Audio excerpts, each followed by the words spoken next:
Assalamualaikum adik-adik semua. Jumpa lagi bersama saya dalam mata kuliah Elektronika Analog 2. Nah, apa topik kita pada pertemuan kali ini? Ini dia topiknya. Yuk, kita ikuti bersama-sama.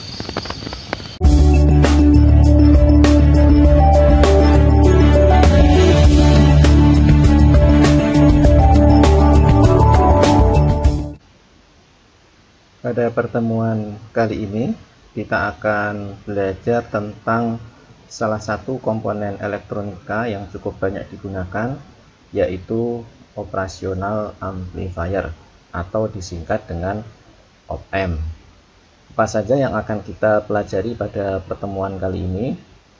Pertama, kita akan membicarakan pengertian dan simbol op-amp, kemudian penggunaan op-amp, keuntungan, kemasan, dan terakhir kita melihat datasheet op-amp. Nah, apa pengertian dari op-amp? Kita lihat di sini, op-amp itu kependekan dari operasional amplifier. Itu merupakan suatu komponen elektronika dalam bentuk integrated circuit atau IC. Artinya di dalam komponen op-amp tersebut terdapat suatu rangkaian elektronik yang terintegrasi. Di antara rangkaian yang ada di dalam op-amp itu adalah penguat diferensial. Ya, penguat diferensial ini memiliki penguatan yang sangat tinggi, gitu ya. Dan impedansi inputnya tinggi serta impedansi outputnya rendah, dan ini merupakan keuntungan dari op-amp yang nanti secara detail akan kita lihat di beberapa slide selanjutnya. Mari kita lihat selanjutnya adalah simbol op-amp. Nah, ini biar bisa kita tunjuk ya slide-nya. Saya akan coba aktifkan laser pointernya. Ini dia. Kita lihat di sini simbol op-amp itu berupa bentuk segitiga dengan 3 kaki. 2 adalah kaki input ya, input pertama, input kedua, sedangkan kaki yang berikutnya adalah kaki output. Tetapi kadang-kadang juga simbol op-amp digambarkan dalam bentuk segitiga yang memiliki 5 kaki. 2 kaki tambahan adalah merupakan kaki untuk supply, ya, sumber tegangan untuk atau sumber daya untuk komponen op-amp ini. Di sini kita lihat ada VS plus dan ada VS minus. Artinya dalam hal ini komponen op-amp ini memerlukan 2 sumber, satunya positif dan satunya adalah negatif. Kita coba bahas lebih detail pada kaki input ya. Kaki input ini diberi tanda, ada yang diberi tanda positif dan ada yang diberi tanda negatif.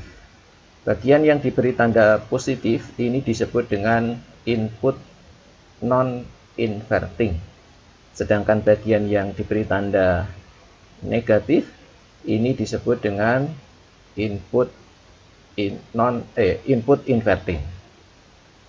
Nah, apa bedanya? Jadi input non-inverting itu adalah salah satu dari input op-amp. Ya, ketika kita memberikan sinyal ke input ini non-inverting, maka outputnya akan memiliki fasa yang sama ya dengan output ya. Tidak terjadi inverting gitu ya, tidak terjadi inverting, sehingga disebut dengan non-inverting. Fasanya sama.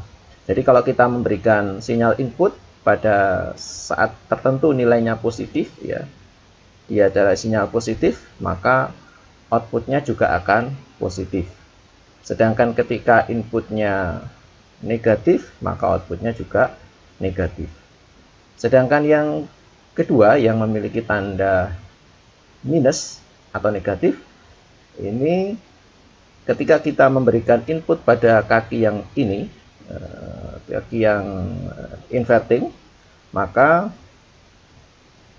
outputnya, sinyal outputnya itu akan berbeda fasa dengan input. Ya. Beda fasanya ini besarnya adalah 180 derajat.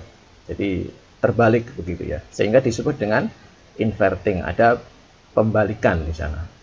Jadi ketika input di sisi yang kedua ini kita berikan dan dia positif, maka outputnya akan negatif. Ketika sinyal input di inverting ini negatif, maka outputnya akan positif.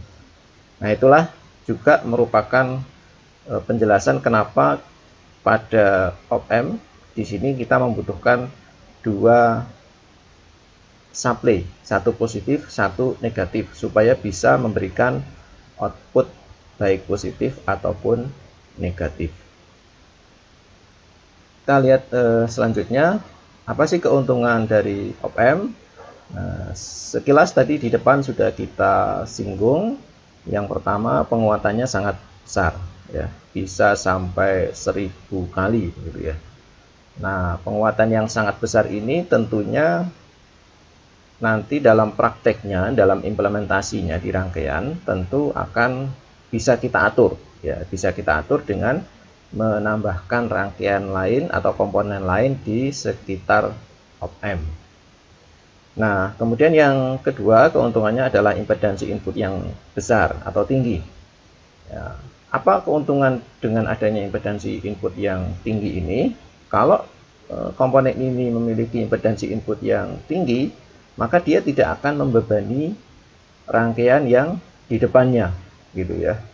Artinya dia akan menarik arus dari depan, dari rangkaian sebelum dia, itu sangat kecil sekali, gitu ya. Bahkan mendekati nol. Kemudian yang ketiga, itu impedansi outputnya kecil. Artinya dia bisa memberikan arus yang besar, gitu ya. Kemudian yang keempat adalah bandwidth-nya, lebar pita frekuensi dari op-amp ini cukup lebar. Tentu masing-masing op-amp nanti punya bandwidth sendiri ya, tergantung op-ampnya. Kalau op-ampnya berbeda, maka tentu bandwidth-nya bisa jadi berbeda. Namun secara umum op-ampnya, bandwidth dari op-amp ini cukup lebar. Nah, penggunaannya di antaranya adalah sebagai penguat atau amplifier. Ya jelas lah ya, karena dia sendiri adalah penguat. Nah, penguat ini nanti bisa kita bedakan menjadi dua, yaitu inverting amplifier dan non-inverting amplifier. Tentu masih ingat ya tadi penjelasannya, ada kita di depan tadi di slide yang ini ada input non-inverting, ada input inverting. Nah, jadi kalau penguat inverting berarti sinyal inputnya diberikan kepada kaki inverting, yang mana yang ada tanda minusnya, ya. Kemudian kalau yang di sini amplifier non inverting, inputnya kita berikan kemana? Ya betul, tentu diberikan kepada kaki non inverting, yaitu yang ada tanda positifnya di sini ya. Nah, kemudian yang kedua juga digunakan sebagai buffer atau unity gain amplifier. Unity gain artinya ini adalah penguat yang punya penguatan tunggal, satu gitu ya. Terus apa gunanya? Nah, ini diantaranya adalah sebagai buffer. Artinya ketika kita membutuhkan satu nilai tegangan tertentu dan kita membutuhkan arus yang cukup besar gitu ya, yang relatif lebih besar dibandingkan yang bisa disuplai oleh rangkaian yang kita punya. Nah, sementara rangkaian yang kita punya itu hanya bisa memberikan arus yang kecil, tentu kita bisa menambahkan rangkaian buffer itu di antara keduanya. Nanti kita lihat lebih detail ya di aplikasi ini. Kemudian juga sebagai komputer itu maksudnya adalah mengcompute to compute ya, peralatan yang digunakan untuk menghitung. Ada penjumlah, pengurang, integrator, dan diferensiator. Penjumlah apa, pengurang apa, tidak lain adalah penjumlah dan pengurang dari sinyal, gitu ya. Nah, kemudian yang keempat ada osilator, kemudian ada filter di kelima dan macam-macam lainnya. Nah, ini semua nanti akan kita bahas ya di kuliah elektronika analog 2 ini. Mulai dari amplifier sampai dengan filter, itu nanti akan kita bahas di kuliah ini.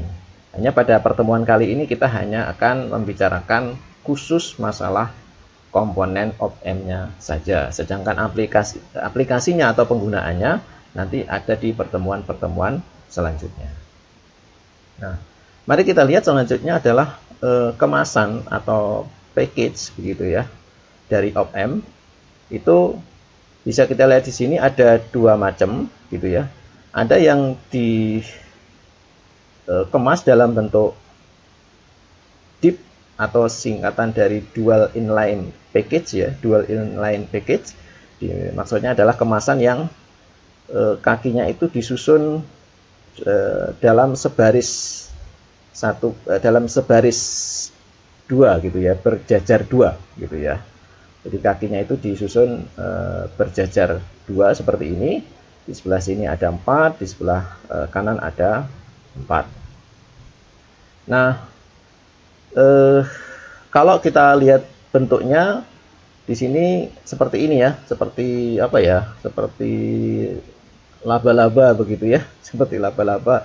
Nah, ini ada juga nanti yang dia small outline ya. Atau di sini singkat SO ya, small outline. Artinya kakinya nanti tidak menjulur ke bawah tapi ke samping dia. Ke samping itu biasanya untuk dipasang di PCB yang memang dia komponen-komponennya itu terlatuk atau terletak di permukaan. Jadi ditempel di permukaan. Kakinya tidak masuk ke PCB tapi kakinya itu nempel di permukaan dari PCB.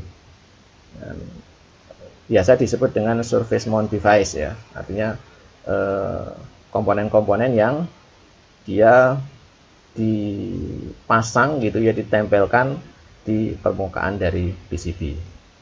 Nah, selain dalam bentuk dual inline atau small outline package, ada juga dalam bentuknya bulat seperti ini. Nah, bentuknya bulat seperti ini. Kakinya itu melingkari sekitarnya gitu ya. Nah, ini kita lihat di sini. Nah, ternyata kita lihat di sini ya, baik pada dual inline ataupun pada bentuk melingkar ini, kakinya lebih dari 3. Kok lebih dari 3 ya? Ya tentu saja. Kan tadi disebut 3 itu hanya bagian yang terpenting saja, yaitu input dan output. Nah, sedangkan kaki yang lainnya kan tadi tidak digambarkan ya di sini ya. Di sini kan tidak digambarkan, hanya kaki input sama outputnya saja. Kalau di sini digambarkan dengan sampelnya. Berarti paling tidak di sini saja ternyata sudah 5. Belum nanti kaki yang punya kegunaan lain. Kita lihat di sini. Nah, kita lihat di sini bagian yang merupakan kaki input ada di kaki nomor 2 dan 3. Ya, kita lihat di sini 2 adalah input inverting, sedangkan yang ketiga adalah non inverting. Berarti yang 2 ini adalah yang tadi yang ada tanda minusnya, sedangkan yang 3 itu yang ada tanda plusnya. Kemudian yang keempat adalah V+, artinya ini adalah tegangan supply untuk mensuplai daya kepada op-amp, dan dia adalah bagian yang minus ya, supply yang minus, sedangkan supply yang plus atau yang positif dimasukkan ke kaki ke-7 di sini. Kemudian output itu berada di kaki ke-6, sedangkan kaki ke-5 dan kaki ke-1 di sini kita lihat ini digunakan untuk pengaturan offset ya, untuk menolkan offset. Nah, jadi kalau kita lihat di sini ini adalah bentuk kemasan yang dilihat dari atas gitu ya. Anda lihat di sini ada semacam lubang kecil gitu ya. Ini saya lihat di sini di kemasan ini adalah bagian yang ini ada cekukan kecil begitu ya. Terus kemudian di sini ada titik, ada bagian titik yang diberi tanda titik di sini ya. Tanda titik itu menunjukkan kaki yang nomor 1. Jadi kalau di sini berarti di titiknya di sini nih, tuh yang saya beri kursor laser merah. Nah, itu adalah kaki 1. Jadi nanti gampang, begitu kaki 1 ketemu, tinggal diurutkan saja. 1, 2, 3, 4, pindah ke sisi satunya 5, 6, 7, 8. Nah, ini adalah cara untuk kita mengetahui kaki-kakinya ketika melihat kemasan op-amp dalam bentuk dual inline atau small outline package. Kalau lingkar bagaimana? Kalau lingkar ada tandanya nih. Ada satu bagian yang diberi tanda persegi. Nah, ini sebelah sini ya. Tidak nampak sekali, tapi itu ada di situ. Ada tanda persegi di bagian kemasnya. Ini kalau kita lihat dari atas, nanti ada bagian persegi. Nah, ini adalah kaki nomor 8. Selanjutnya, karena dia punya 8, selanjutnya tentu 1, 2, 3, 4, 5, dan seterusnya. Dan kalau pada bulat ini juga kita lihat input inverting ataupun non invertingnya itu tetap sama ya dengan yang dual inline, yaitu pada kaki nomor 2 dan kaki nomor 3, sedangkan outputnya berada di kaki nomor 6. Sama di sini ya, sama, ini biar lebih mudah saja. Nah, itu kemasan dari op-amp. Kita lihat selanjutnya yaitu datasheet op-amp.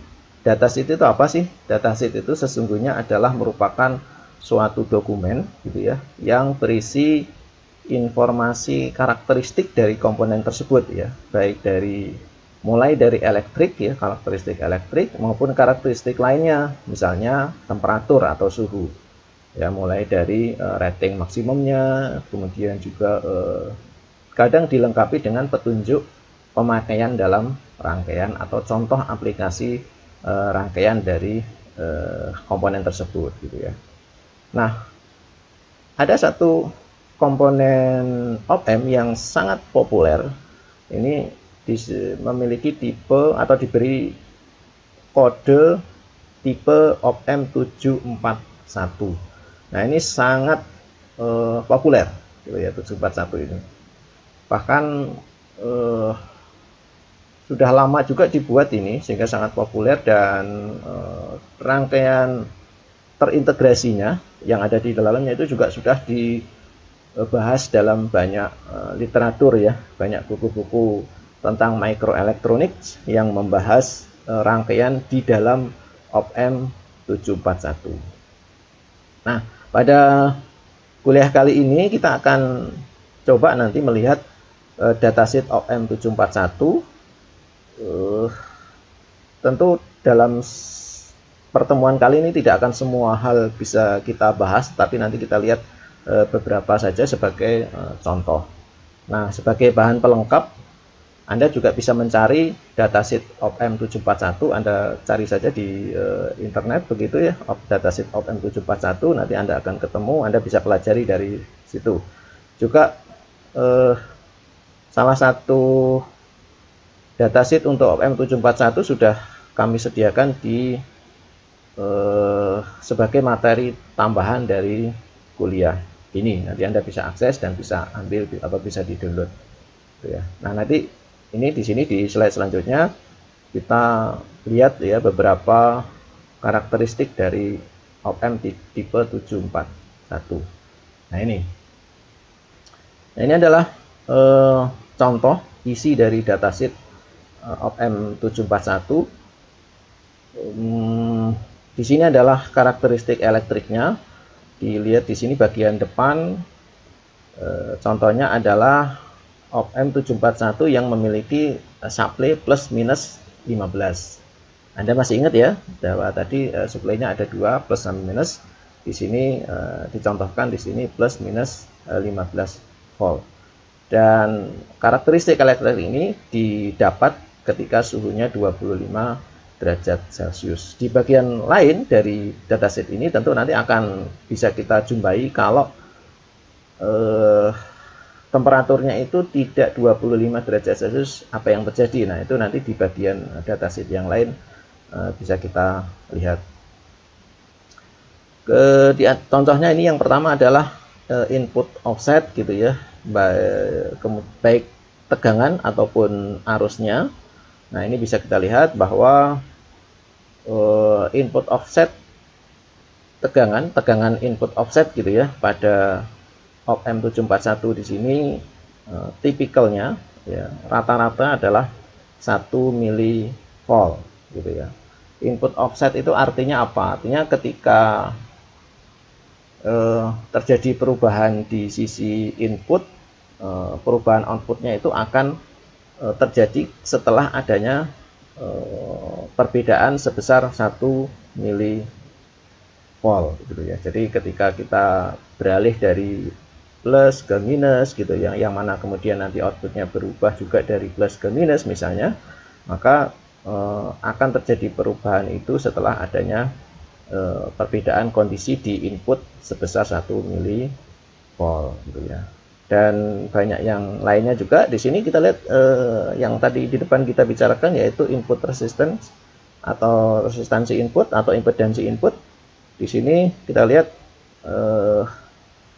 2 mega ohm ya, cukup besar ya, sangat besar bahkan ya, 2 mega ohm. Artinya ini sekedar menunjukkan bahwa memang impedansi input dari OPM ini sangat tinggi gitu atau sangat besar ya. Kemudian di sini juga kita lihat penjelasan tentang arus supply-nya, yaitu sebesar 1,7 miliampere dan tidak akan lebih dari 2,8. Jadi rata-rata adalah 1,7, maksimumnya 2,8. Artinya pabrik atau pembuat dari OPM 741 ini menjamin bahwa kebutuhan arusnya itu tidak akan lebih dari 2,8 miliampere. Dan di sini kita lihat di baris yang terakhir dari tabel ini ada disipasi daya, ya disipasi daya yang terjadi yang dibutuhkan oleh OPM itu adalah 50 miliwatt dan maksimum 85 miliwatt. Ya, ini menunjukkan daya yang akan terpakai oleh OPM tersebut tidak akan lebih dari 85 miliwatt. Nah, sebelum kita mengakhiri ya, ada 2 slide yang ini menunjukkan keterangan tentang apa yang dimaksud dengan slow rate. Ya, slow rate itu adalah laju perubahan maksimum dari tegangan keluaran OPM. Jadi kita lihat di sini kalau OPM itu berubah inputnya dari positif ke negatif, atau dari negatif ke positif, atau dari tinggi ke rendah, atau dari rendah ke tinggi, maka outputnya itu tidak akan langsung bentuknya seperti inputnya. Seperti contoh di sini, ya kita lihat di sini nih, 2 sinyal ini. Yang atas ini adalah masukan atau input, sedangkan yang bawah ini adalah keluaran. Jadi ketika ada perubahan pada input, sinyalnya itu langsung berubah dari rendah langsung ke tinggi seperti ini, atau dari negatif ke positif seperti ini, maka perubahan yang terjadi pada output gitu ya, pada bagian output dari OPM itu tidak akan seperti itu, tidak akan langsung tinggi juga gitu ya, tapi dia akan memiliki satu kecepatan perubahan gitu ya, kecepatan perubahan tegangan outputnya. Jadi ada semacam penundaan atau delay gitu ya di sisi output yang akan terjadi. Nah, OPM 741 itu secara umum memiliki slow rate 0,5 volt per milisecond. Artinya di sisi output itu akan, ketika inputnya sudah berubah, output itu akan mengikuti perubahan pada input, tetapi kecepatannya adalah 0,5 volt per milisecond. Jadi ketika terjadi perubahan input, outputnya mau ikut berubah, itu dia tertunda dulu gitu ya, mengikuti kecepatan slow rate-nya. Jadi kalau 0,5 volt per milisecond artinya setiap 1 milisecond terjadi perubahan 0,5 volt, jadi tidak akan langsung berubah gitu ya. Contohnya misalnya nanti kalau misalnya ini berubah dari 0 ke 5 volt misalnya, maka berapa mikrosecond?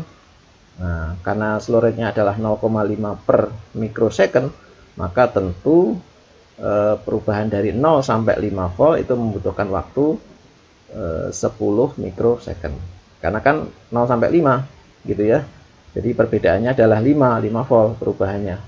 Maka karena slow rate-nya adalah 0,5, tentu berarti ada 10 kalinya gitu kan, 10 kalinya. Berarti waktu yang dibutuhkan juga 10 kalinya, yaitu 10 mikrosecond. Nah, ini yang dimaksud dengan slow rate.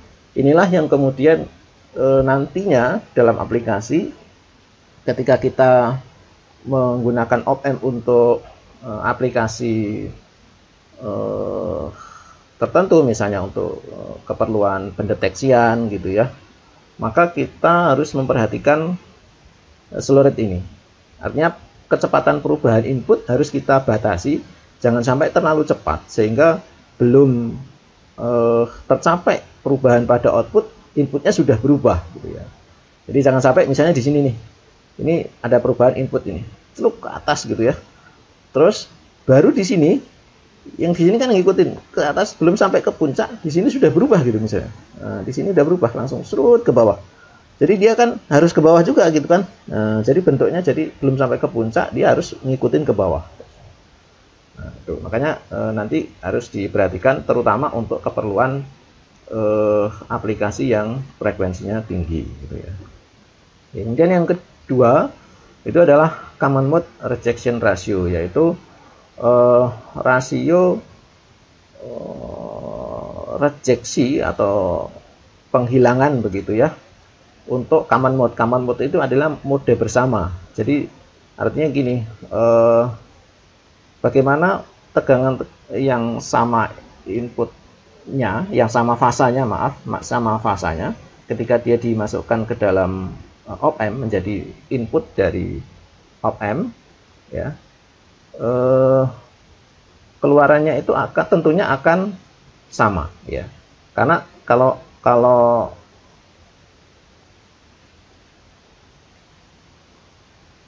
nah, berikutnya ini adalah common mode rejection ratio atau disingkat dengan CMRR. Nah, CMRR ini terkait dengan kondisi atau karakteristik yang dimiliki oleh penguat diferensial yang menjadi bagian awal dari rangkaian terintegrasi di dalam op-amp. Jadi kalau tegangan itu sama fasanya, artinya nilainya sama lah begitu ya, dimasukkan ke dalam input op-amp, maka tentu keluarannya akan nol begitu ya. Sedangkan kalau tegangannya berbeda, maka outputnya akan memberikan satu nilai tertentu sesuai dengan input dan penguatan dari op-amp tersebut.